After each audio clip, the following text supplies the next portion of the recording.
So, how would we get over ourselves or get over the disappointment of not getting the miracles we want?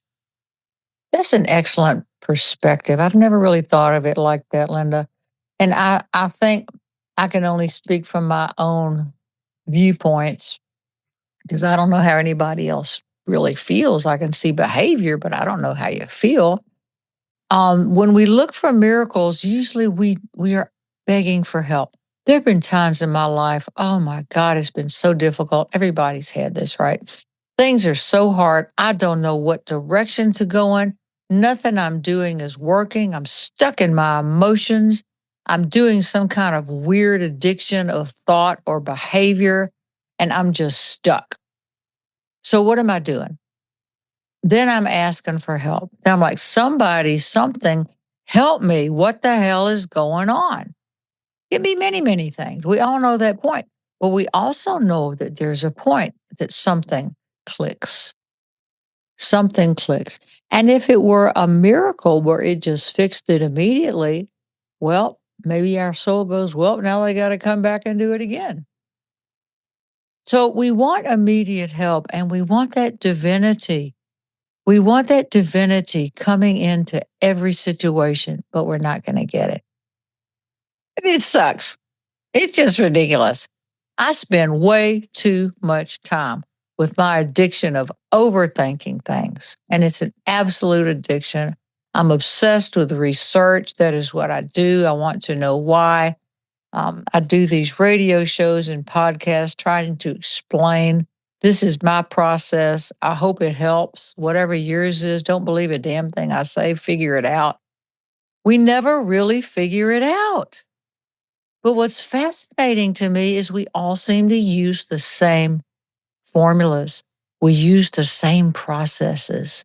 And those are the archetypes, the building blocks of humanity.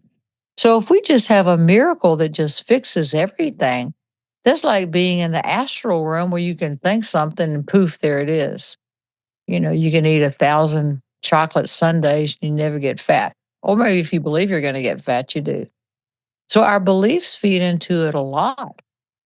I would love, man, I tell you what, I hate drugs and alcohol, but if there is a drug out there that allowed me to stay in the moment and detach, I would take it. I would become an addict to that drug because the worst time I have is being in the moment and detaching from the outcome. It's hard for me to do. I'm not good at it.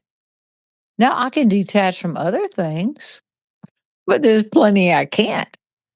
And what I know is that I will die from this earth plane never having figured most of this out. I just won't. And that's the easiest way I can explain it. That's relatable for sure. I think I have a few things on my list that I'll get through this life never having learned. So, how do you get over the resentment towards yourself, like thinking I should be better than this by now? Oh, I don't know. I think that's part of the self judgment and is part of the thing from childhood where we were told, don't do that, this will happen. Do this, that won't happen. It's just we're all programmed. And then we spend our adulthood trying to reprogram ourselves. It's just how life is. I don't think it's going to change much about that. You can do, what is it called? Soul reclamation. I forget what these processes are. You can do body code, emotion code, EFT. You can do therapy, whatever. We have to find out the changing self, how that works within us, and hopefully not live in the past as we do it. But I get hugely frustrated at myself and hugely judgmental of the fact that I can't figure something out. Well, the truth is, why should you, Zoli? Why? Why should you be figuring this out? Well, I'm trying, I'm doing this research. I've got 40 pages written on it. Well, by the way, Zoli, that's how you figure it out. So you're doing the process, and that's how. But we get into this social othering where we think other people, we project onto other people that they can do it better, they can do it faster, and they'll get more approval than us. And we're all like that. Don't think you're not. We're all just insane.